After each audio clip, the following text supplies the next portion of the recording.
What's up, VeVe lovers, and welcome to the first episode of the VeVe Show, where I reach out to great thinkers and collectors in the VeVe community, and we just bounce concepts off each other.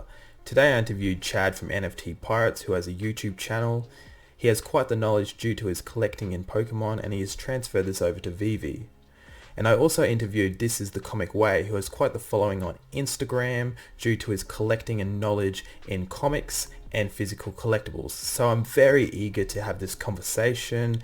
And if this sounds like something that you'd like, hit subscribe because I'm going to have plenty of more episodes to come. What's happening, guys? Pretty happy to get you guys on here at the same time. So if for everyone who's watching now, Chad from NFT Pirates, he does a lot of reviews on collectibles. He has a lot of knowledge, provides a lot of value to the community. And we've got Dozer, the comic book way. He's a big Star Wars fan, collects a lot of comics and has a really good understanding of collectibles. So it's going to be great having a chat with you guys. So let's get into this. I just wanted to start off talking about the VeVe-verse and what you guys would like to see with that. Yeah, man. So the VeVe-verse, I mean, first of all, I think people are really underestimating how great this is going to be and how much more traffic is going to come into the app and into this world of, collecting. And man, for me, I think the biggest thing that people don't understand is that the VeVe-verse, instead of really creating all this new technology in the real world, everyone's going to start potentially shifting into the digital world and start living in there, So I feel like for me, I see this as almost a 9 to 5 in the VeVe-verse where I can, hang out with people, share collectibles, go over to people's houses, look at their pool, look at different things and really kind of, get to see this world within a world. 100%. And what I'd also like about it is when we do things like these podcasts and stuff, I could go to your house, sit there, and we have all the collectibles around. I'll be sitting on the couch in VR with you, and we could be just chatting, and it would just really feel like I was there with you guys. Yeah, exactly, man. Dude, VeVe-verse is going to be huge, man. Like VeVe-verse, this is like Ready Player One stuff right here, man. I mean, it's going to be I think this is the first step in us living somewhere else, man. I mean, just think about it. Kids right now play the heck out of the game Roblox. Okay, like even the Roblox stock has been skyrocketing. I have kids, man. They ask me for money all the time to buy stuff in Roblox. They have their own house. They have their own job. They're always with their friends on there. So, I mean, this is basically going to be Roblox for adults, man, but with big money and with big collectibles. Have you guys ever played VR chat? No, I haven't, but I have an Oculus. And I think VR, man, that's the next step with VeVe-verse. So I used to play VR chat, and I was a huge fan of it. I'll show you. So do you guys know Ugandan Knuckles, the meme? So there's like a meme, Ugandan Knuckles, and basically, so you got Sonic, the Sonic universe, and then you've got Knuckles from the Sonic universe.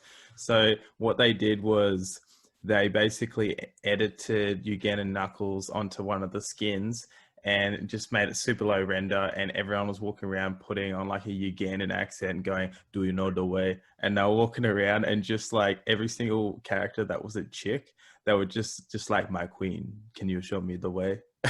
And I'm just going around. Yeah, I've seen that. So I've got a tattoo of Ugandan Knuckles.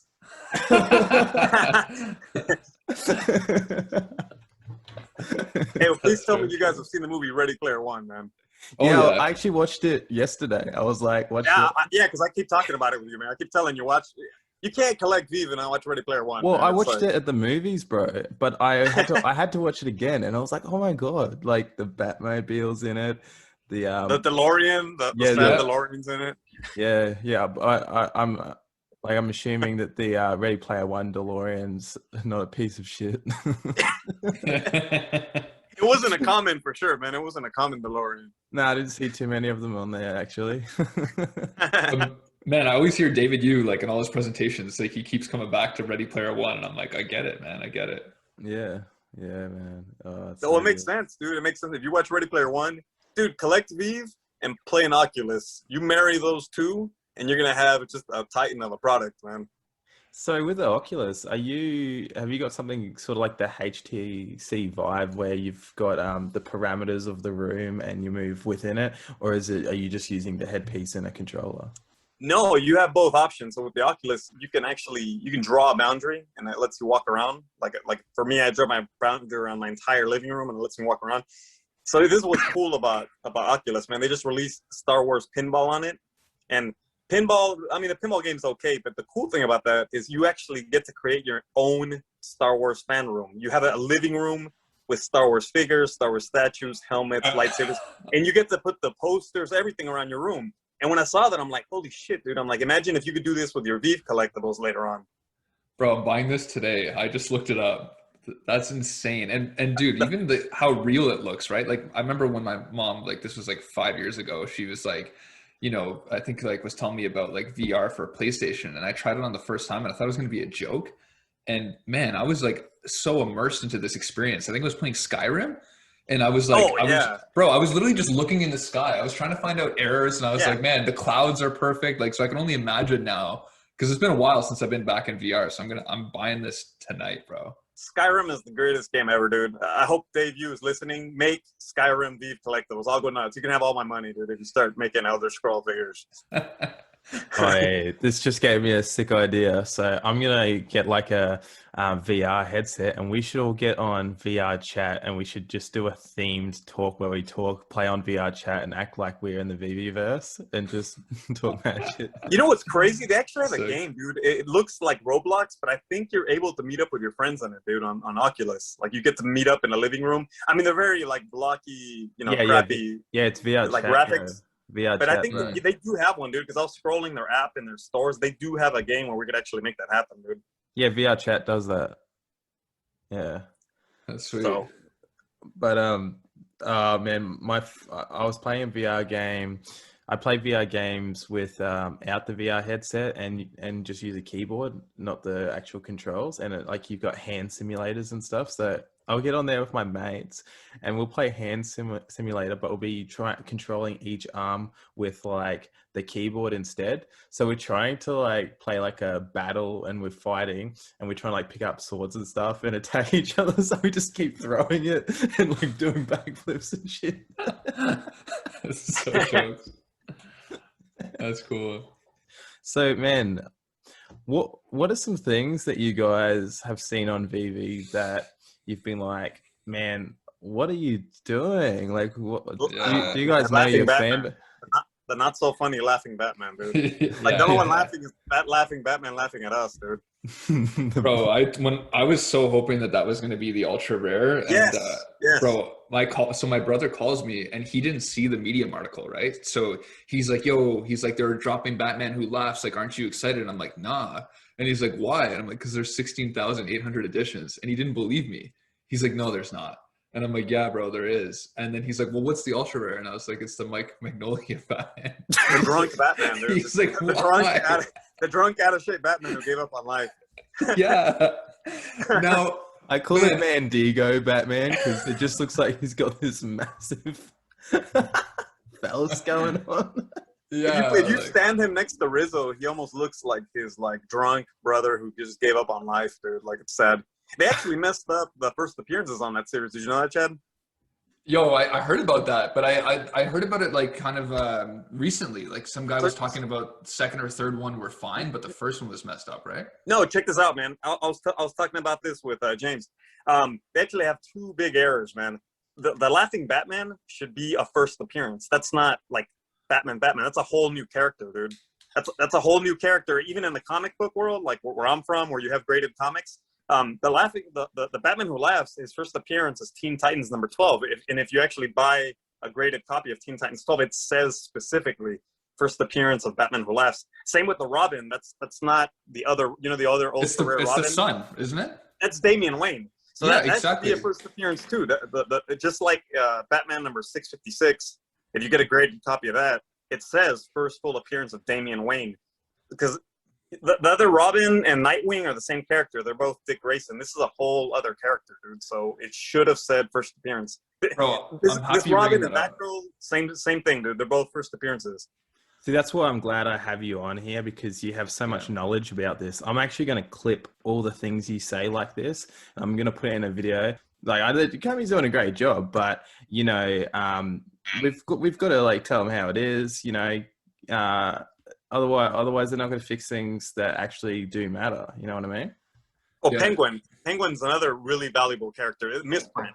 They call him the artist. Boland, It right? says Brian Bollard. It's supposed to be Brian Boland, dude. Brian Could you Boland's huge. imagine being the artist and having your name misspelt? You'd be so offended, wouldn't you? Like, Yeah. like, come on, bro. Like, it's not even a hard name to spell. Bro, and Yeah, we it's like- actually sorry, Go Dr. we did an actual review of that one as well, and we were saying that they actually spelled it right once, but then the other few times they spelled it wrong. So I would be like more inclined to be okay with that error if I saw that it was all spelled not the same. But the fact that there's like one part of his name that's spelled right and then another time it's not, it's just bizarre. Hold on, wait a minute here. Okay, I just watched Ready Player One. Is David Yu setting up some Easter eggs for when he dies so we can just like take control of the VeVe verse? Maybe, man. Maybe, man. He's hiding them in these figures, dude. He wants us to figure out the clues, man. He's I just not figured out the- Laughing Batman and Damien first appearances, dude. Not doing a very good job of hiding it though. You know what you can't hide? You can't hide 50,000 common DeLoreans. That's what you can't hide. When I made my video and I brought up the common DeLorean, I actually had a gag reflex. I felt so bad for the poor chumps that bought like 30 of those things. They still have them just in like, I'll see display rooms with like 30 common DeLoreans. I got 14 of them. Ah, No way. But you know what's funny? I listed them straight away for like $100 each, and I sold 2 of them. 2 people all right, you got your money bought back. common DeLoreans for $100. Could you imagine how, like, if I was them, I probably would be using VeVe now. I'd just be like, I hate myself. Yeah, when I hear these new VeVe users complaining about the Batman Who Laughs, I tell them, you know nothing. I lived through the common DeLorean. That was even worse. Yeah. I A lot call of my my friends- Batman gets the last laugh. Yeah, bro, a lot of my friends, I got in on the DeLorean drop, so I was like, guys, you got to show up for this. It's going to be hype. So a lot of them bought like common DeLoreans, and it actually turned them off because when they tried to resell it, they were getting like 25, 26 gems, if that, right? So like, it was actually interesting because, you know, we talk about the bridge for VeVe having higher editions and getting people in at the same time. You know, that actually was like, well, hey, I tried to get something. I didn't get anything but the common, tried to sell it at a discount. And so it's just interesting, right? Because like they talk about that inclusive piece, but at the same time, you know, people want to have something that's valuable. And I know over time they'll probably get there, but that's 50,000 editions, bro. That's a lot. Well, what you got It's a long time. is there's a lot of fandoms out there and whatnot, and you've got to look at the fact is, yeah, okay, there's millions of people in the app, but it's like, okay, how many millions of people in the app are going to be Back to the Future fans? I cannot see the common DeLorean ever being valuable. That's just my opinion. Like It's like Pokemon cards, man. Yeah. It's like Pokemon cards. The ones that are not first edition and got massively printed, they're not worth crap. I mean, you could buy as many as you want and get them perfectly graded. They're not gonna be worth that much.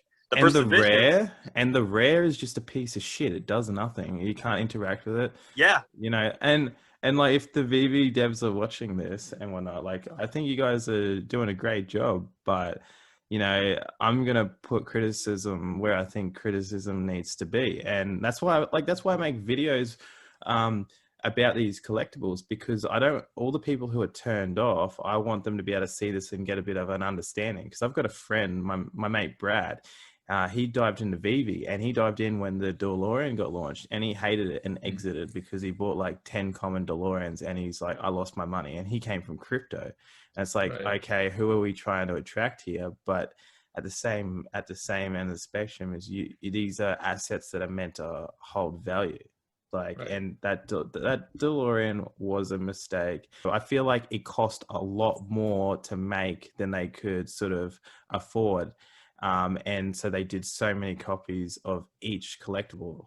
So That makes sense, I'd like too. to see what happens with the future vehicles, but I honestly think they should do a loss leader. So they have the loss leader being the ultra rare, and what happens is the ultra rare is going to bring people there to buy the abundance of commons, and the commons is what's actually going to pay for the ultra rare. So release like, you know, 800 of the ultra rare Batmobile, and then have like 50,000 of the other collectibles, because it doesn't matter. Everyone gets a piece. They can cut off the mints when it reaches too much. But you're still keeping the ultra rare as being what it's meant to be, ultra rare. Right. Yeah, because I do agree. Like, I think, you know, the biggest thing for me is I think about like younger kids coming in wanting to have a Batmobile, like you talked about, or like, you know, an ultra rare DeLorean, or not an ultra rare, just a DeLorean, so they can use the interactive part of it. But I'm like, I feel as though like a lot of people are looking at this as a digital asset. Like, you know, as much as like there'll be implications for the VeVe verse and stuff, you know, a lot of people don't want something that's not going to go up in price, right? Like, that's the whole purpose of really getting into NFTs and to getting into this stuff to begin with, you know? Well, yeah, I got my roommate's kid into it, and he's like 5 years old, and he even understood that the DeLorean common wasn't worth anything. He's just like, he's 5, you know. So if you've got kids and stuff that can understand the concept, it's a no-brainer as far as I'm concerned. I think what happens is like the developers aren't on the ground level consuming the app the same way we are, and they're just going, and David, you sort of just going off the analytics from having Games R Us. He's going, okay, this is what works. So they do need to adapt. We're in the NFT space. We've got to remember what's going to bring people in. You know, they might lose on one drop because they've made this vehicle which costs a lot of money, but they can make up on it on another drop. You know, you can't be just looking at it per drop. You got to look at it as the whole picture. Hey James, I'll give you an example, dude. It's like the comic world that I'm from, dude. When you print a comic to 100 copies or less, people pay a lot of money for that copy, and people even go out of their way to hunt for that copy. So here's one thing to look at. Let's look at Supergirl, man. I thought Supergirl was a great figure, 3,800. If Supergirl would have been limited to the same number as Dragon Girl, 888, Supergirl would be demanding about $3 to $4 grand right now. I'm just telling you that right now. But the fact that she's 3,800 is just why people are only paying $120 for her. Oh yeah, for sure. And the thing is I was prepared to pay up to $1,000 for the DeLorean because I thought it was going to be so much more limited. And when it came, I was so disappointed. Same. Yeah. Yep. Just because Back to the Future was from my childhood, and when that happened, you've got to think, okay, so I got a lot of nostalgic value revolving around Back to the Future, and when they did that, it sort of just made me put a little bit of hatred on something that I actually like, and it just didn't really sit well with me. And we've got to think, okay, how many times can VeVe do this before they start actually pissing people off? Well, it's like, I'm not even proud to display my DeLoreans, man. Like I'm super proud to display my ultra rare Dragon Girl, my Rhythmo, my Rizzo. The DeLorean, when I see it, I kind of just cringe, man. I just use it for memes. Like whenever I have a video and I just want to be like, I just like roast something, I'll roast the DeLorean. No, it's by far, if we had a rank from worst to best VeVe collectibles, I guarantee you everybody would have Common DeLorean just at the absolute bottom.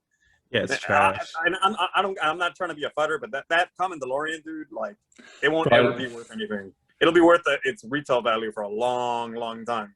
But even the static. Have you guys seen? Horrible. Sorry, have you guys seen Tier Zoo? It would be awesome if someone did a YouTube channel like putting these into a tier list. Oh yeah. When I see the Common DeLorean, I think of that Michael Jordan meme where he's crying. That's how I feel when I see those Common DeLoreans. Yeah. I think of that laughing one where the person starts laughing and then they start crying. They're just like, It's embarrassing, man, because people ask me, like, I'll have buddies that just got into VeVe. They'll be like, hey, those are my Common DeLorean's going to be worth a lot of money. And I'll be like, yeah. I kind of look like that meme with that monkey kind of looking away, like doesn't want to make eye contact. Well, when they released it, I did a video and I was like, okay, so these ultra rare DeLoreans are probably going to sell for a fair bit at first. Don't buy into that. And these common DeLoreans, make sure you're not paying heaps of money right off the bat for them while there's hype, because this is going to die down. I could see these selling for, a couple $100 and then they're going to die back. And it's exactly what happened. But I honestly thought that the ultra rare was going to hold more value, but I didn't really have an understanding of VeVe yet. I hadn't seen the patterns, and when it occurred and I seen all these other patterns, I was like, okay, let's see how this is going to work. I see the dynamic. I don't think, this is what I said, I don't think You know how I had two ends of the spectrum? You've got your emotional end, and then you've got your logical end. There's without contributing to both ends of the spectrum, you lose value and you lose control of your investment. Yeah. Hey, you know what? I will give Veeve credit. They fixed Laughing Batman. It says sold out. There's still almost approximately 3,000 in stock, if you guys have seen. I think it's true that they are doing that, where they're if they don't sell, they'll just remove what's left out of circulation. And I think they might have done that with Laughing Batman already. So, I mean, that's right. good because it's such a great collectible. If they did take those other extra ones out of circulation, they might do the same with Batgirl and Catwoman. Well, since we've already hated on VeVe so much, did you want to like address any sort of FUD that you've seen on Twitter that you're just like, okay, that's totally wrong, and this person just does not have an understanding of how the system works? Oh, totally, man. When they say the Veverse, like, oh, that's fake, or the licenses are fake. I mean, that's stuff that I kind of just brush off when I hear people say that. I'm like, all right, dude, you're just a hater. Like, I get it. I mean, it's one thing to hate on the common DeLorean. It's another thing to say the whole thing's a fraud. Yeah, I don't understand this whole thing where they say that it's not NFTs until it hits immutable. Like, that doesn't make sense to me. It's still on the Go chain. It's still fulfilling this contract. How can it not be an NFT? And an NFT is just a contract on the blockchain which provides fungibility. I think these people don't understand what it is. I think these people are quid lovers that are just trying to like make quid look better for its lazy licensing and, you know, minting. Yeah, and I think another thing too is like they keep talking about, you know, how there's no more new licenses being released, and if there was, like they would already have done it. And it's like, well, no, like VeVe obviously is in these like, you know, massive agreements with probably like hundreds of them at the moment, if not, and they probably already have some that are on the way. But the other big thing that we keep talking about is that they want to make sure that the app is flawless, and that, you know, the money transfer licenses in and all these different things are working perfectly. Because if you have mass millions, if you have like 10 to 15 million people coming into the app and it's not perfect and people can't exit right away, like, I mean, at that point it can actually kill it. So I feel like Wars. Right. So exactly. Imagine they release Star Wars right now and you have like 3 million people that aren't crypto heads coming in. And then all of a sudden they're buying up all this stuff and they want to sell it or resell it and they can't right now, as an example, right? So I feel like they're really holding their cards close to their chest until they feel as though it's the right time. And anybody that's just holding on with them is going to profit so much in the end, you know? Oh, for sure. I think Omi is going to be like a slow climber, and I think Omi is a good way to sort of shoot in the dark and know that, okay, all my money is going to sort of make profit in the end. These collectibles are more risky, but I believe the collectibles are definitely going to give a higher return on investment for the people who actually dedicate themselves to the VeVeverse and this whole system. And I think that's what VeVe planned on doing, is helping these people who actually dedicate their time to it. Now, while we're on this topic, I'd like to jump into the Master Collector. What do you guys want to see with the Master Collector?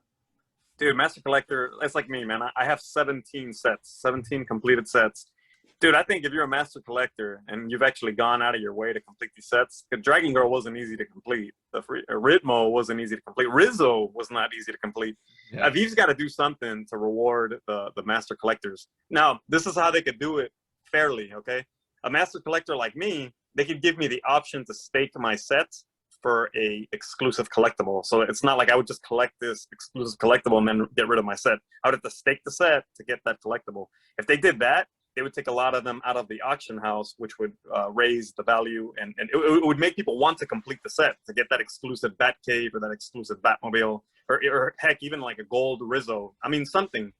I mean, wow. they could draw more customers by giving completing sets a prize. Definitely. I love that. Your staking element there, that makes great sense. Yeah, there's another platform that does staking. I heard David Yu talking to another developer, and they've staked collectibles. So it's definitely something that's possible.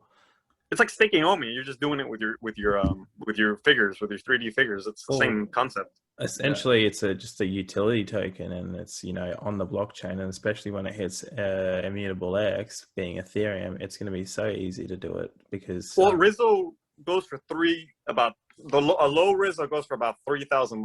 Okay, if people started staking a Rizzo and McFarlane's, especially Rizzo. I'm going to go with Rizzo because there's only 1750 of them. If people started staking Rizzos and they became more and more scarce, how much would they be worth, and how much would people be willing to pay to get one? A lot more.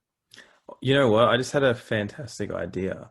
What about like when you stake, you're lending this collectible to the system where people can rent the collectible and use it in the VeVeverse temporarily. So you put it into awesome. the staking pool, and then other people contribute to this staking pool with Omi, and at a certain price they can pull out and then hold this collectible sort of for the day and sort of experience what it's like to experience that collectible, you know?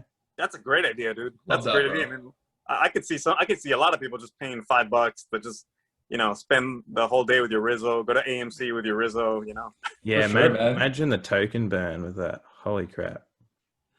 And bro, this is another huge incentive why people would want to go after these really rare collectibles in the beginning as well. So if something is 5 to 10K, if you look at the use case long term, like, I don't know if like you think about like Elon Musk always talks about Tesla, how in the future you'll buy the car just so that you can rent it out to people. I feel like that would actually be, massive implications and a great use case. Well, it's like me. I'm not even gonna lie. I would pay $5 to spend the whole day with Donnie. I would take Donnie to the park. Yeah. Okay? Yeah, dude. Like, you look like a baller, man. We're taking a photo. I spent with him. 150 to like, bro, especially for my YouTube channel. Like, I'd probably spend $500 to use Donnie and AR as an example, just to get their clout. Donnie's worth $30,000, man. Like, I would Yeah. pay a small amount of money to spend the day with Donnie, dude. I'd Yeah, be for- riding for Donnie all day, sure. dude. For sure, especially like these massive, like, could you imagine these massive like TikTok influencers? They could put Donnie on there, and everyone knows what Donnie is, and they'd be like, "Oh, look, I just got an extra 10K followers because of this social clout." It'll Yeah. just be cheap advertising, essentially. Donnie and those gold Mooglies, the Ghostbusters one, dude. I'm telling you, collectibles like that is why I love these. It's got that like golden ticket feel to it. Finding that special collectible. The Yeah. DeLoreans, the Laughing Batmans, they kill these. I'm a collector, man. It's like my Star Wars comics. I go for the rarest, highest rated comics because I know there's so few of them. It's that special collector factor to it. If he's gonna kill that off, if they keep making these mass-produced collectibles. For sure. People I think VeVe really underestimates how much people are willing to pay. Like, I'm eyeing off this Ritmo that's edition number 50, and it's $3,500, and I'm willing to pay that. I've been sort of saving off to the side, and if it's still there, in a couple of weeks, I'm going to buy it, because at the end of the day, when the VeVeverse explodes, I want to have the best Ritmo, and I'm going to be in at least the top 10. So for sure. It's my favorite collectible. So, and the thing is, this could be applied to specific collectibles. Like, with this art drop that's coming on with Ron English, I really think this should be available to the master collectors to bid on, or not necessarily bid on, but like all jump in at once and have a chance of getting it. And it'll probably be like, maybe $500 for the collectible. They could literally charge $500 just to get into this, because all the people who are involved are master collectors, and they've already spent tens of thousands of dollars on their collection. So they're going to do this. Right. VeVe needs to take care of guys like us, like the master collectors. I mean, that's the one group of investors you don't want to piss off if you're VeVe. You got to take care of your OGs, your originals, okay? So I think if anybody has 15 or more sets, VeVe should be going out of their way to take care of those customers, because that's going to be the foundation of your business. Yes, Right. I haven't been really completing sets because I haven't had anything that's really wanted me to complete a set, because I haven't got any fandoms on there that I really like yet. I've just been focusing on specific collectibles that I really like.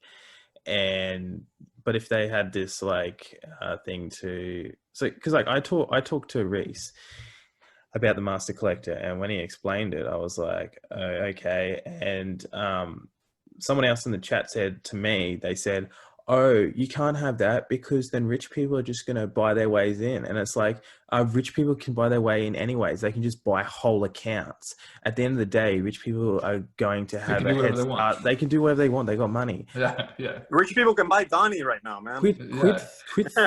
Quit even caring about what rich people are doing. Care about what you're doing, and care about this ecosystem. If you want to ruin the ecosystem because of some rich person, then like you're probably on the wrong platform. Bro, and it's also headlines too, right? Like I always think like, okay, if there are things on the app, like I know like Adani sells for like minimum 27,000 right now, but if there are things on the app that are selling for $100,000-$200,000, just like NBA Top Shots, when you see things going for like 230 grand, it's gonna create worldwide headlines. So Yeah. like, you know, and like that's gonna drive so many people to the app. So it's like Star Wars is gonna do that. Star Wars and Pokemon are gonna get those prices in. I Yeah. mean, let's be I'll real. just bring up Star Wars, dude. Like, dude, VeVe gets Star Wars. Yeah. Oh my god, dude! Like, I'm not even kidding. People are gonna be paying 5-10 grand for a rare Vader, a rare Boba Fett. I mean, just For wait. sure. I mean, DC is great. I love DC Comics, but the DC license is nothing compared to Star Wars. And the amount Star Wars fans are crazy, dude. I know guys like me, man. Star Wars fans are nuts. We will pay stupid money for rare Star Wars collectibles. Are you ready for that Boba Fett 20K editions? Oh my god! So check this out, man. That would kill me, man. It would kill Boba Fett. It would send Boba Fett straight back into the Sarlacc pit, man. If they did that, They'd be like, take that. yeah, he'd go straight down to the Sarlacc pit. Oh, that's funny. My laughing Batman went into the trash in one of my videos. Oh, I love that video. That video literally made me laugh so hard, man. The one with the Rick and Morty, and then I saw the laughing Batman in the trash. I'm like, yeah, dude, that's where he should be chilling right now, dude. I felt like Morty. I was like, yeah, I need to erase this memory, and I went, oh. It sucks, man. It's such a cool collectible. If you look at that model, it's such a freaking cool model. It's probably one of the coolest ones of black and white Batmans. Bro, it's my favorite one on the app. Like so just like you, when I like noticed the fusion of like the Joker and Batman, and I'm like, it's got that physical strength and it's got that sadistic, sinister element to it. And bro, like I actually found the 1939 Batman Who Laughs. I think I told you guys that, right? And I bought it, and it was like 230 gems or something. And I was like, bro, I literally started like I was panicky when I bought it because I thought it was like somebody else would have taken it. So I got the 1939 Batman Who Laughs. And the way I look at it, it's like a 1 of 1 for that collectible. And I'm like, man, it's like a 1 of 60 something Batmans will be released in the black and white series. So I was like, this is pretty solid. Like this. Well, the 1931 Todd McFarlane's listed for $1 million at the moment. Yeah. Like, oh, come on. Like, I mean, that's a lot, bro. But you know, who knows? Like, you know what I know it's a lot, but that person knows. And have a look at every other Batman drop, and you can't find that number. It's because people know. So the fact that you're able to score that is like legendary, especially on that collectible. You know what I want? I want that collectible as like 666 because I just think it's got that evil vibe. I've seen someone post about it on Instagram, and I'm like, "What do you want for it?" And he's like, "Not sure yet." And I'm like, "Just tell me." And I keep messaging him like, tell me what you want for it. Yeah, I'll give him $1,000 for it straight away. Yeah, I agree. That's actually pretty sweet. I didn't even think about that. That's pretty cool. Well, you think of like, there's people on here like J Kill who love that sort of vibe and stuff, who would buy that up straight away. Like, you know, anyone who's sort of gothic or anything, like when you're cruising around the VeVeverse and you got 666 laughing Batman, that could literally be your whole persona and gamer tag, like so many things. And so here's the other thing, man. This is one license I really think they have, dude. I really, really think VeVe has it, and they're playing it close to the chest. Rideable I think they might have T-Rex? Pokemon. Not Pokemon. I think they might have Pokemon already. Oh, for sure. Okay, so they've already so out of the top 10 licenses, they've already got 5. Like, Pokemon is coming, dude. And when it comes, man, like the you know what they should do? They should do what they do on Pokemon Go, where they make certain collectibles for regions, and they should make them limited for regions. People will pay a lot of money for a limited region, let's say like a South America region one or an Australia region one. People will pay a lot of money for that collectible. Well, do the math. I mean, look at first edition Pokemon cards. So first edition Pokemon cards from the base set, any card graded PSA, so that's the grading for cards, PSA. Any PSA 10 first edition Blastoise or Charizard sells for an insane amount of money. Yeah. I'm talking a Charizard, you're talking about 200K. Okay, Blastoise, you're talking about 60K. I mean, so if you take that whole concept of, and what causes those prices is the exclusive factor of it, that there's only this many graded at PSA 10. What would people pay Millions. For a VeVe Charizard limited to 500? What would they pay? Millions. You said 100%. Exactly. Yeah, for sure, because NFTs provide that liquidity. You've got a liquid asset that you can, you know, get rid of straight away. And this is something that physical collectibles don't provide. Another thing that it provides is the functionality. You can interact with these collectibles completely without having to worry about damaging them or anything. People are going to want these. Plus, if you've got that Charizard, you know, the value of it is in your house. It does not extend outside of that. People can come look at it. You got to be scared about it and whatnot. In the VeVe-verse, you can show literally anyone in the world whenever you want. And that's like a lot of the reason why people collect is the flex and stuff. You know, it's a way of, you know, social clout, connecting with people who love what you love. And the VeVe-verse only amplifies this. Yeah, it's like video games, man. I think NFT started in the video game world because that's where I came from.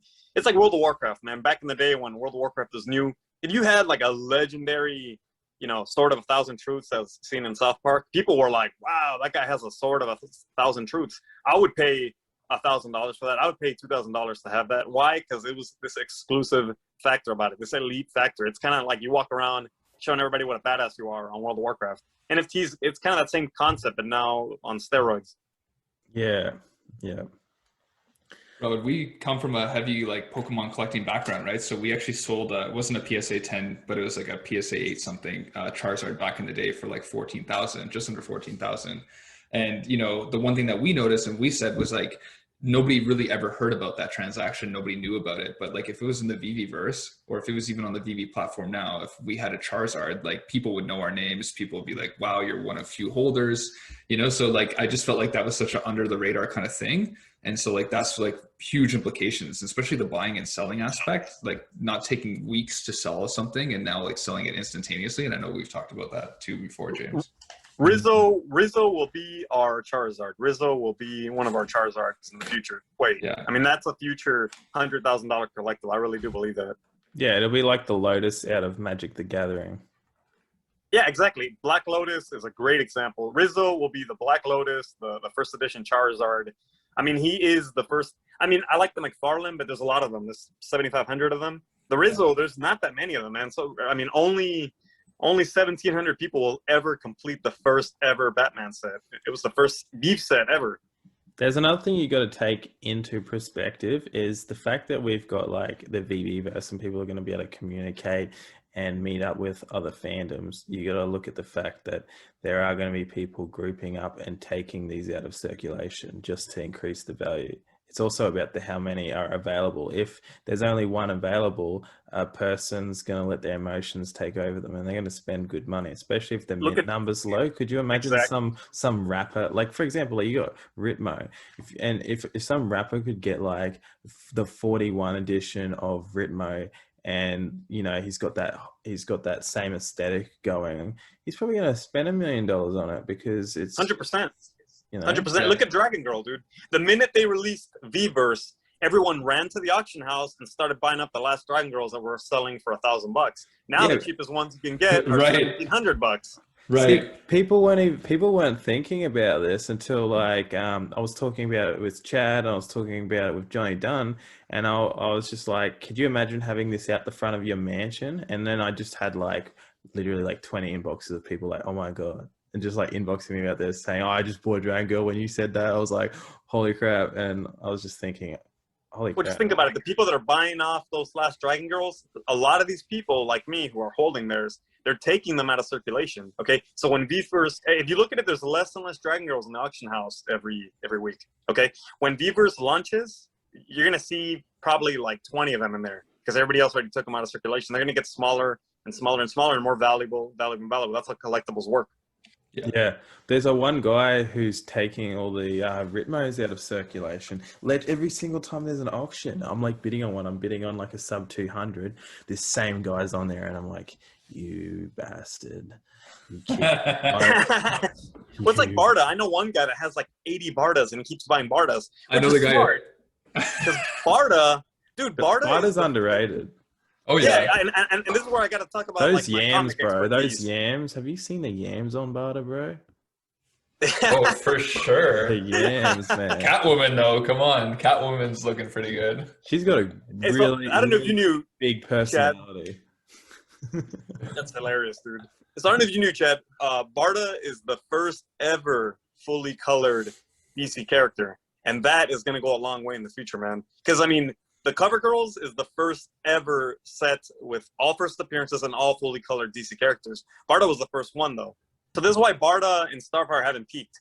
In the comic world where I'm from, they're not big characters. Starfire and Barda, Barda's not a big character at all. But for us, in VeVe, she's pretty big. She's the first fully colored comic character. The thing is, if they ever make a Barda movie, they get some big actors to play Barda, people are gonna want that collectible. Barda will be worth about $5-10 grand the minute they turn her into a movie. I mean, it'll just skyrocket overnight. That's what happens to comics, and that will happen with her. Man, I actually didn't know that about the colored, because a lot of people will actually go over Starfire over Barda just because of the textured animation there with the hair, the moving hair. So that's actually super important for the community to know that it was the first colored collectible on the app. Yeah, so Starfire came after Barda. Yeah. I mean, just how McFarlane was the first ever DC character made, Barda was the first colored ever made. Technically, Starfire is going to have attitude too. She's technically the first animated comic character made. Right. And as you said, like, as we were talking about before, bro, you said that as soon as they get a big actor acting one of these characters are going to blow up, just like how Aquaman did. Oh, Aquaman, I'll say right now, from the comic community, Aquaman was just a lame character, man. Like, just a lame duck character. The minute Jason Momoa became Aquaman, Aquaman is now seen as a badass. So just so you see that, good actor completely turned this lame character into something great. That can happen with Barda, man. Like I don't know, man. Like, they could get I don't know Gina Carano to play her, Angelina Jolie to play her. Now Barda is just this badass comic character that everybody wants now. When you call Aquaman a baddie, my mind always goes to like the dirty thing, and I just pictured this like thick Aquaman.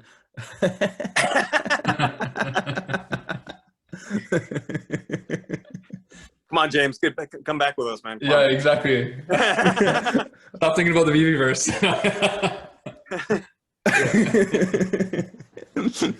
Bro, but honestly, like, one of the things, like, you know, this is kind of outside of collecting, it's just the AR element of it. Like, man, I'm obsessed with just going into augmented reality, especially on some of the new collectibles that dropped, like that Mira. Like, even though I know there's 6,800 editions of it, like, just seeing that, like, we were like kayaking the other day, bro, and I literally threw Mira in the water, and it was just like such a cool scene, bro. And I'm like, man, like, these are the things that, like, this is so early on, and we're already seeing things like this. Like, imagine 5 years from now, right, where the technology is going to be and what you can do.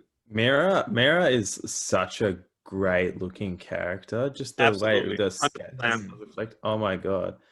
Plus, she's sexy as fuck. Dude, I think people are sleeping on DC Cover Girls, man. Like, all four of them look really good. All four of them look good. And it's the first ever set with all first appearances too, dude, exactly. Which is huge. Bro, in the future, these collectibles can be released with fleshlights, and then you can just take advantage of the full augmented reality. You know what I mean?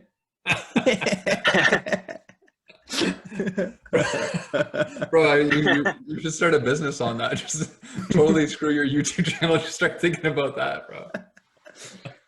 Yeah, bro. It's gonna happen, bro. Again, you know damn well there was a lot of already. Oh yeah. You know damn well there was a lot of perverts out there that were like salivating at buying the Dragon Girl, man. Like, when I saw that, I guarantee you it's already happened with the ponies. All the bronies would have been in on their like blowing on the Corsa.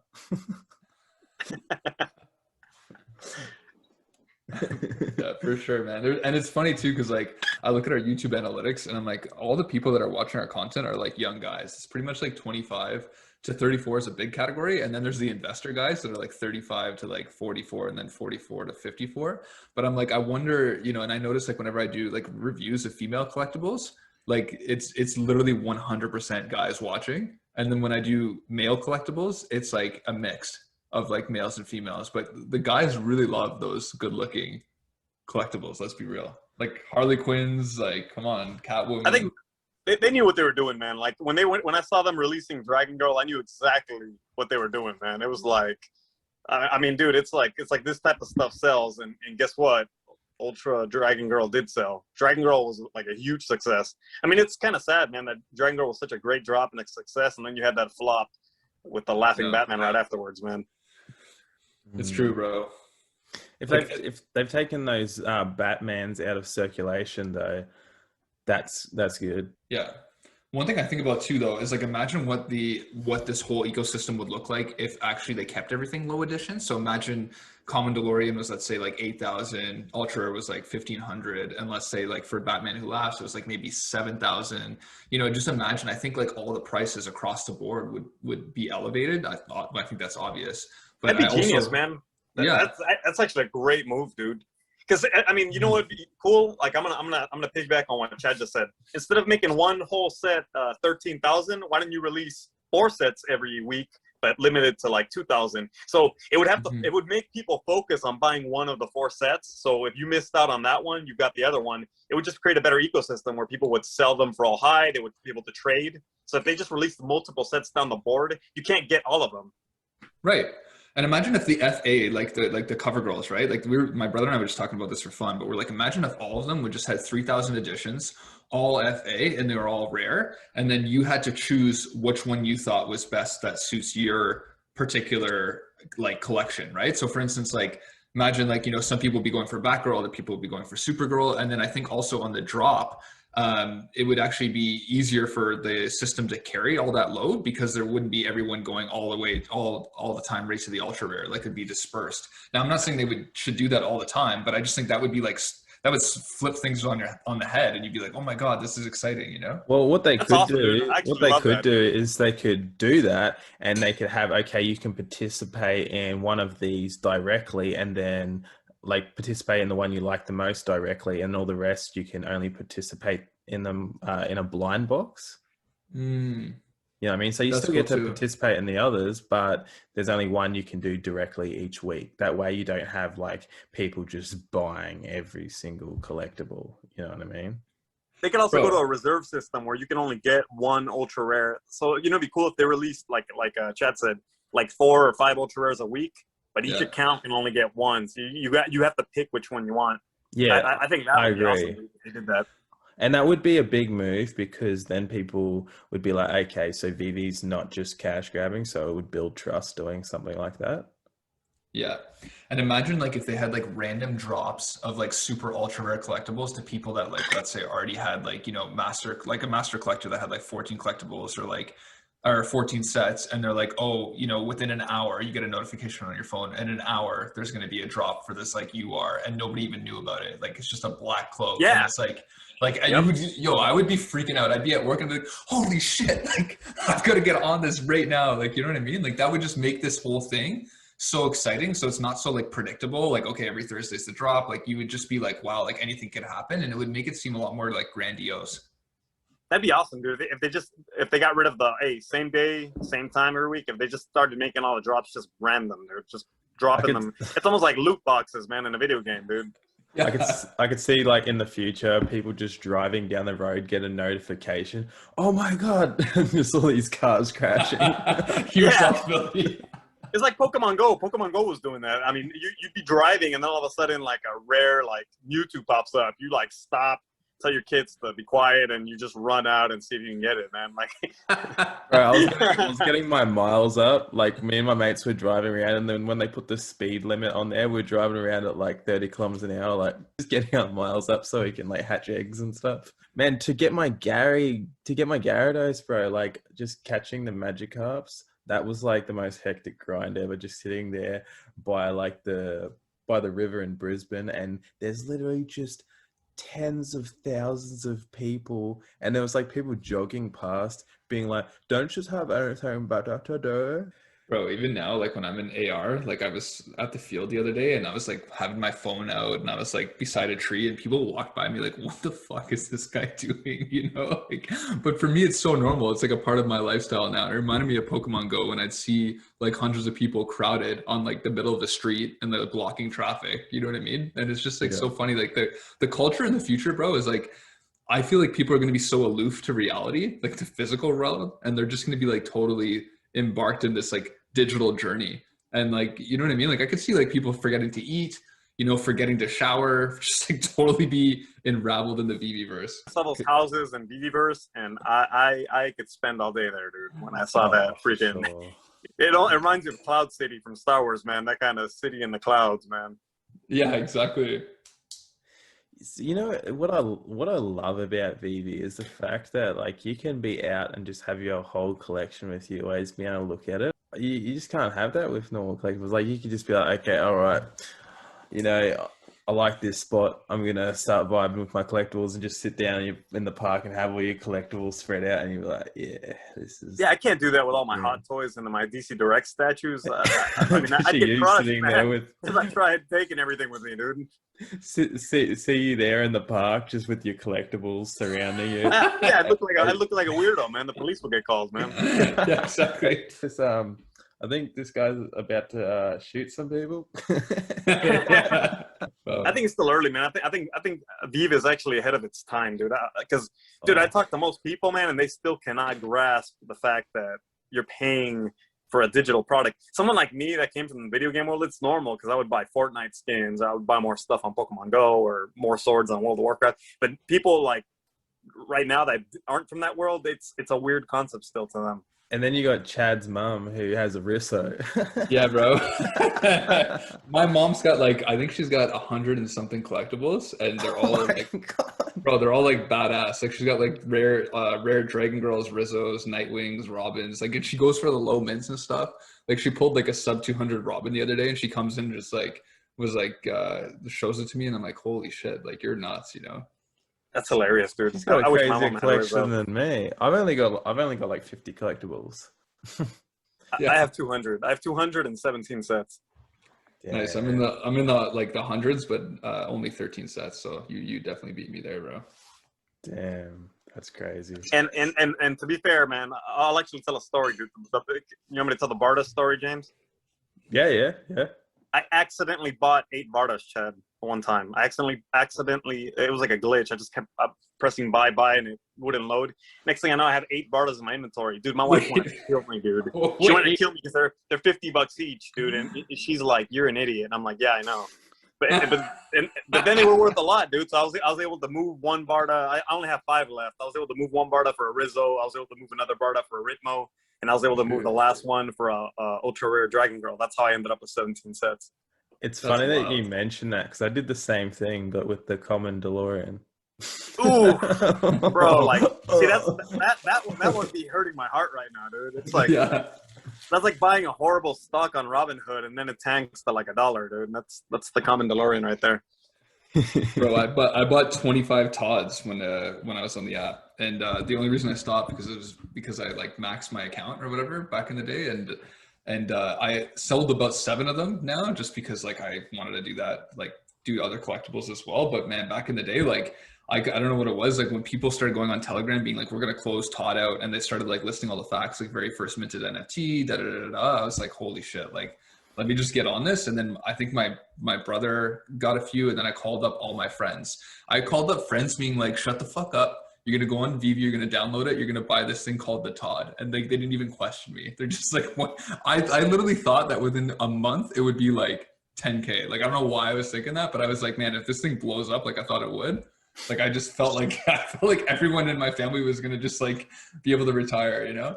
Yeah. No, you still made money, man. I mean, it was $80 and now they're going for 300. But yeah, I thought so too, man. I thought Todd was going to be worth a lot more.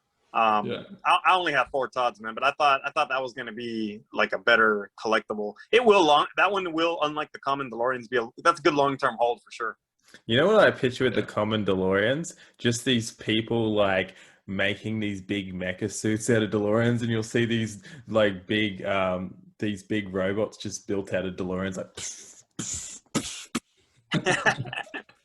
They're just gonna be so bitter about it. Just like arms made out of DeLoreans. Just kind of like some Power Rangers type shit. Yeah. Yeah, I sent a photo to my friends, man. I mean, you can almost make a meme out of these. Like, it's a laughing Batman holding a common DeLorean in his hand.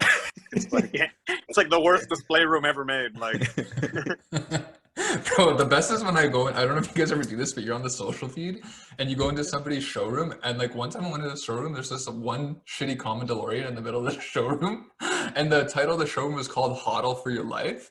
And I thought it was gonna be the sickest showroom. I come in, I was just common DeLorean. I started dying, bro.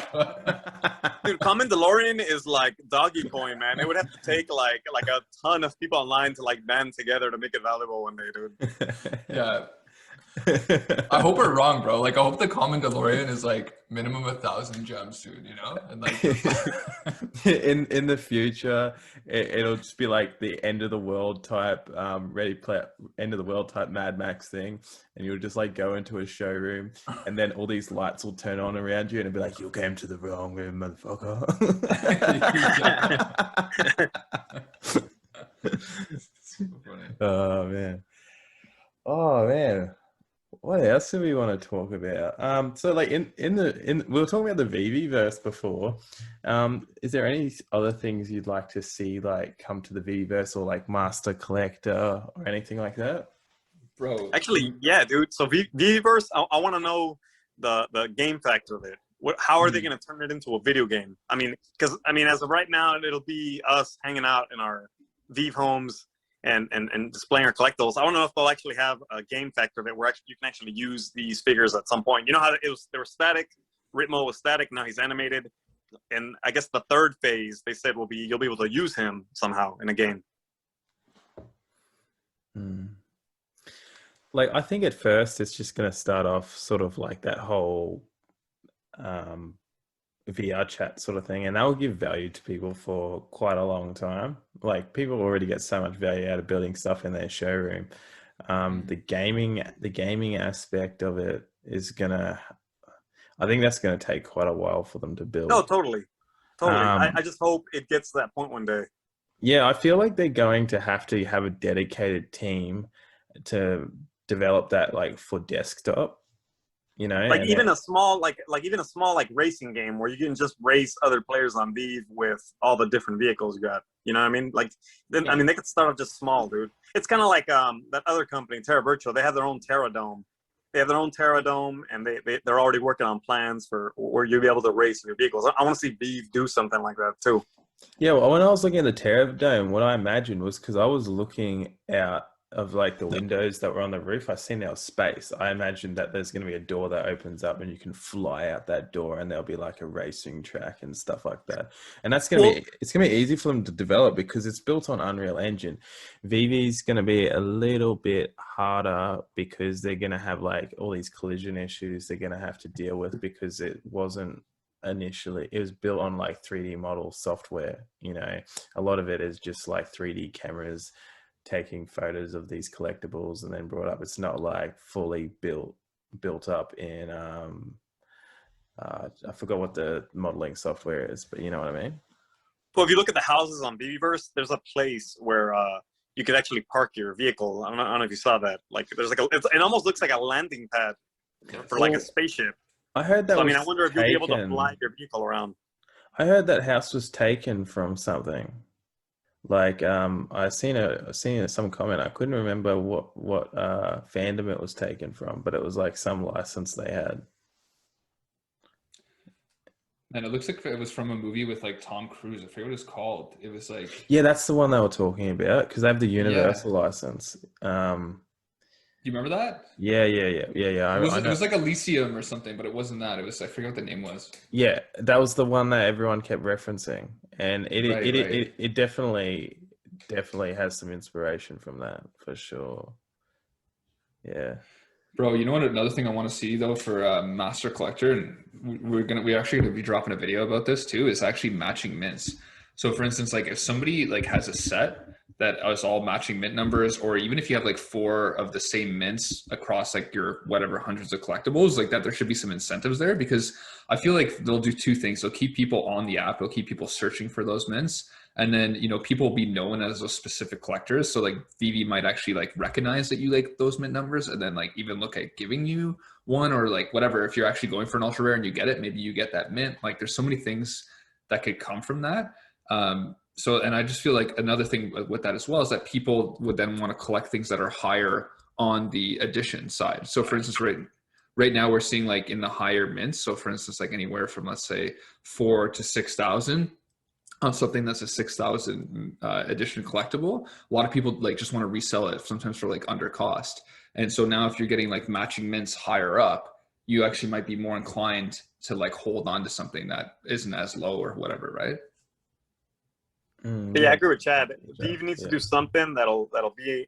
VeVe needs to create something that will be an incentive for people to hold their collectibles. Because right now you got a bunch of V flippers that just buy, sell immediately, like just to make a quick 20 gems. I mean, they gotta, man. They gotta implement something that'll make people want to hold. Yeah, fuck VeVe flippers, hey. Yeah, fuck VeVe flipper.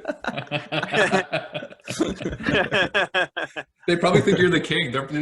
You're probably their god. Like, yeah, it's always weird, man. When I talk to James, like, and I'm talking about people that are flipping, and I forget his screen name is V Flipper. Yeah, exactly. Yeah. Even though he's not really a V Flipper, which is funny. But if I see a good opportunity to flip something, like example, if I buy at the bottom of like the bubble, and then you've got market cycles. If I buy it cheap and then it's hit the top of the market cycle, I'm going to sell and then buy in again cheaper. And I sit there and I assess when these cycles are going to happen. Like after the money transmitter license gets launched, what's going to end up happening is people will buy in the rumor and they're going to sell on the news, because all these people who couldn't sell on Discord before, because they were scared, they're just going to start selling on the app. So there's going to be a lot of FUD. So when that happens, I'm going to sell, I'm going to buy in again and just make money off that. I'll do things like that, but I actually like these collectibles and I want these collectibles. So we know that. Dude, the NFT space is new, man. Like, and I'm telling you, you know what else is going to be huge? I forgot, man. Something we bring up. You know what's huge in the States, man? NFL, dude. VeVe license with NFL is going to be, I think, bigger than people can imagine. Let me tell you why, man. People are paying $100,000 for a Patrick Mahomes rookie. People are paying $2 million for a Tom Brady rookie. If they cannot overproduce those, because what makes football cards really expensive in the world I'm from is scarcity. What makes a card that valuable is that there's only 100 of that autograph card. There's only 10 of that autograph card. There's only 20 of that card with a game worn patch. If they keep the numbers low, people are going to pay an insane amount for the Mahomes, for the Aaron Rodgers, for the Tom Brady's. I mean, they cannot overproduce those NFL products. Right. See, I don't know too much about NFL, but I do know that there's a massive fan base there, and people are going to be able to capitalize off rookie cards. Like, they're going to be able to go, this rookie's really good, and I know they're going to be successful. And then once they hit success, that collectible increases in value. So people can be anticipating that and just be stocking up on these collectibles. Yeah, James, I know you're from Australia, and I know Chad's from Canada. Dude, NFL, I'm not even playing, dude. It is like a religion in the United States, okay? Like Sundays during football seasons are like sacred. Like, it's such a big thing that even your wives, your girlfriends, they all play fantasy football too. Your mom plays fantasy football. I mean, it's huge. It's like a religion. NFL is a religion here in the United States. Bro, even in Canada, bro, we have the CFL and nobody watches it, which is the Canadian football league. That's what I'm saying. We watch the NFL, bro. Like, and people are obsessed. And like, you're right, man. And like, the other thing too is like a lot of people that are really like NFL savvy are going to come into the app as well, because they'll be able to like know which players might take off in the next 2 to 3 years if there is rookies and stuff, right? So like, it's going to bring that like a whole bunch of other collectors. And man, like, bro, I've been watching football since I was born. Like, it's funny because Canada, we just basically are like your baby brother, bro. Like, we don't really do a lot of the things. Do you play fantasy football? Bro, I did a little bit, but it just gets so time consuming, like with work, with research, with like YouTube, with like, I just can't keep up with it all. With all the social media platforms, like, I don't know how people are able to do this out. Fantasy football is huge. Fantasy football has made the NFL even more popular, okay? Because now you got casual people that are invested in every little game. I mean, you can be watching fantasy football. What is fantasy? So fantasy football is you pick a team of players. It's kind of funny, man, because it's almost like an NFT, because you'll be looking at your imaginary team on your phone. You'll draft an imaginary team at the beginning of the season, and you'll take turns with your friends, and you're basically you score points based on how they do that week. So let's say if your quarterback throws like 4 touchdowns, you get points for all that. What'd be cool is if VeVe somehow implemented their NFTs into fantasy football. I don't know what if they somehow made a partnership with fantasy football where like a certain NFT will be released this week because this player did good this week. I mean the possibilities are endless, man. Because I mean, fantasy football is a digital asset, just like an NFT, and now you could probably blend both at some point. Wow, man, that is a huge idea, bro. Like if that happens, that's gonna be insane. Like just think about it. Think about it. If we could, let's say I own a Patrick Mahomes and you own a Tom Brady. Let's say that in VeVe, I could play against you in fantasy and I'll win if Patrick Mahomes scores more points than Tom Brady that week. If VeVe did something to that point, it would be awesome. And they can do it because I saw the models. They have running backs, they have receivers, and they have quarterbacks, which are the positions you use for fantasy football. Wow. Wow. Like my mind just exploded. I kind of just came up with that idea right now, dude. Yeah, I feel like this is huge. Like I feel like you could make a video on this. Like this is I literally just came up with an idea right now. I just thought about it. Yeah. I'm like, because I look at my VeVe collectibles and I look at my fantasy team. Why can't I just look at both now? Yeah. Yeah, no, that'd be awesome. Wow. People pay hundreds and thousands on fantasy football every year. FY, like they pay money on DraftKings and FanDuel. I mean, those are two like huge money makers here in the States, man. Like people, just think about it. I'll explain it to James. You'll be watching a game with two crap teams like the Browns and the Jaguars. But if you have two fantasy players playing, all of a sudden this game means the world to you this week. That's crazy. That's crazy. And the thing is this like this sort of idea can be applied to many different fandoms in the future in their own aspects, and like the fantasy football, because they know they can capitalize off that. They can start that off, and that could get a trend going with like other collectibles as well. Top Shot blew up, and that's NBA. This is NFL, dude. Like I'm telling you right now, dude. NBA, NFL, there's no comparison. Like yeah, people like basketball, and I guess basketball has a bigger worldwide following. But here in the United States, dude, like no one is flooding and waiting outside of Buffalo Wild Wings to watch an NBA game. Everybody's doing that every Sunday or Monday night or Sunday night for football games. And could you imagine Gary Vee just jizzing in his pants over this idea? No, he's a Jets fan, dude. He's a Jets fan. He loves NFL, dude. Yeah. Gary Vee would be all about it, man. If they made like a Joe Namath NFT, he's a legendary quarterback for the Jets. I'm sure he would upload VeVe and buy every Joe Namath they have on there. If he's not already on VeVe. I don't think he is, man. I think if he was, he would be. You know who is? Vegas Dave. Vegas Dave. You ever heard of Vegas Dave? He's a big sports bettor, big investor, man. He's already on Omi. He made a video about it on YouTube. Wow. Oh, true. Oh, I've seen that guy. I know what guy you're talking about. Yeah, Vegas Dave is kind of a big deal, and he's a big NFL fan too. But he's already on VeVe, so I wouldn't be surprised. I think if Gary Vee was on VeVe, we would have heard about it already. So personally, I don't think I know he's a big NFT guy, but I don't think he is behind VeVe yet.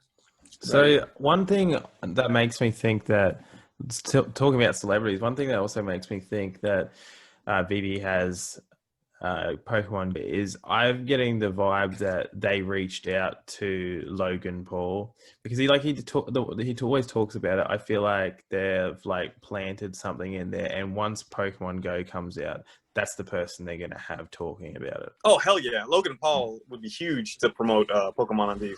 Yeah, I'm actually excited for that Logan Paul fight with Floyd Mayweather. Yeah, when is that again? That's coming up soon, right? Yeah, like that'd be awesome, man, just to see that fight. I like Logan Paul, man. I'm actually excited to see that go down. Logan Paul's actually can strap, bro. Like people will give him shit. Hell yeah, he can. Coming from someone who's a martial artist, I'm looking at it. I've done Muay Thai, I do BJJ, I do wrestling, and I look at him and I'm like, man, all you guys talking about Logan Paul's fighting skills have no idea. Dude, it'd be hilarious if he knocks out Floyd Mayweather and then just sprinkles him with shiny Charizards, dude. just stands. It'd be like a fatality for Mortal Kombat, man, like a showboat fatality at the end of just Mortal Kombat. Stands on him and starts dabbing. Yeah, he just stands on him and starts ripping first edition Pokemon packs. Fatality. Bro, then he goes for his acceptance speech. He's like, I'd like to thank VeVe. Ooh, like 20 million people in the app that day. or he just knocks up Floyd Mayweather and then takes a photo on his AR phone with a Rizzo standing over him. Oh my God, like done. Then you see Elon Musk being like, some crappy tweet from Elon Musk saying like Rizzo is cool. Just like, Dude, Elon Musk, man. Dude, Elon Musk, if he wanted to, dude, he could catapult VeVe to the moon, dude. Like, I mean, you look at Dogecoin, who's backed by nothing. It's basically a crap coin that's backed by nothing, by absolutely nothing. Yeah. Imagine if he just one day tweeted "owe me to the moon" or anything. I mean, it would be insane. Well, okay, so every crypto heads are saying, oh, Elon Musk doesn't have the influence that people think he has, and it's like, okay, well He then absolutely why does Doge have the third highest market cap? Dude, one license I want to see VeVe get is Nintendo, dude. Oh, bro, I'm like, a huge so fan of Nintendo. Oh my God. Nintendo would be huge, man. Like, Smash Bros, bro. Smash Bros. Yeah. bro, best game in existence right there, 100%. N64 back in the day, yeah. Yep. Yeah. Mario Party makes me rage. So there's licenses that you know what? There's actually some good licenses that Dave, you distributed on Games of Rust, but I don't think they have those licenses yet. Like Nintendo's one of them, Mario Brothers, Pac-Man, obviously Star Wars, Zelda, the Warhammer, Dungeons and Dragons, Game of Thrones, and Lord of the Rings. I mean, these are licenses that I don't think they have yet, but they could get at any given moment, just based on the fact that he used to distribute it. Oh, you know what? Gentle Giant, dude. I talked about James with this. Dude, they make Star Wars Gentle Giant statues. Have you guys seen them? Like the actual, they're just like DC Direct products, but instead of Star Wars, they're just like the DC Direct statues, but instead they're Star Wars and they're produced by Gentle Giant. If you could just get the license from Gentle Giant and they could just make the models from those statues, I mean, I was telling James, they make so many Star Wars characters that they could probably produce a drop of 4 characters a week for the next 5 years, man. That's how many aliens and different types of troopers. I mean, that's how many different Star Wars characters they have. That's why I mean, Star Wars would just be the absolute moneymaker for VeVe, man. Frig, man. You're getting my blood boiling. These collectibles are sick. Like having something like that. Yeah, exactly. That's a Gentle Giant statue. All the Gentle Giant, because I don't think they have the full DC license. I think they only have the Direct or DC Direct. So they should take the same approach with Star Wars. Don't shoot for the entire license. Start off small. Get Gentle Giants or Sideshow's statue and just work off those statues and products. How big are they? Yeah. The Gentle Giant ones are about the same size as DC Direct. The Sideshow, if you've seen the Sideshow statues, they're a lot bigger, but I mean, dude, the quality on these premium formats by Sideshow are amazing. Wow. They actually display them into the next topic we'll talk about, Comic-Con. Well, they've got coming San Diego Comic-Con. They got the Hot Toys license. They could enter Star Wars through that as well. Yeah, Hot Toys, dude. I have actual Hot Toy figures, man, and the detail on those is amazing. I mean, it'd be a perfect product for VeVe, dude. I wonder if we could get the analytics of because we could look at because David Yu was saying that they launch stuff according to like popularity and stuff. So like referencing the collectibles they sell, you could sort of determine what licenses they're gonna get just by what he sells in Games R Us. Yeah, I think Dungeons and Dragons and Warhammer would be another one, man. Like I think the possibility with those. If you could paint them, bro. If you could paint them on the app, dude. If you could paint them, I mean, this is what I like. I love Dungeons and Dragons. If they made miniature models that you could actually display on AR and use them for your game too, I mean, that's the next step they could do. I mean, you could have entire Warhammer battles just with your VeVe figures. I mean, it'd be insane. The possibilities they could do with board games like those.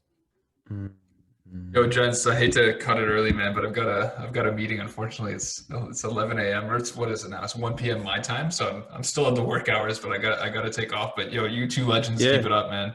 Yeah, too easy, bro, too easy. You have a good one, man. It was a good chat, man. I'm super into this. Yeah, you guys are so much more knowledgeable than me on this stuff, but love being on the ride, bro, and looking forward to doing some future collabs. Thanks for the fiery, bro, hey, but thanks, you know your shit, bro. You have a good one. I know. Thanks, bro. The economy, I know. I need to study up on this insight like you guys, but I'm coming back strong. You guys got me excited now. Yeah, for sure, man. You have a good one. Hey. You too. See you guys. See you, Chad. All right, James. Hey, before we wrap it up, man, I gotta go in a bit too. let's talk about Comic-Con, dude. So I'm based out of California. San Diego Comic-Con is huge, dude. Huge. This is like a whole other like level of magnitude. The fact that VeVe got invited and is gonna be exposing themselves at San Diego Comic-Con is enormous.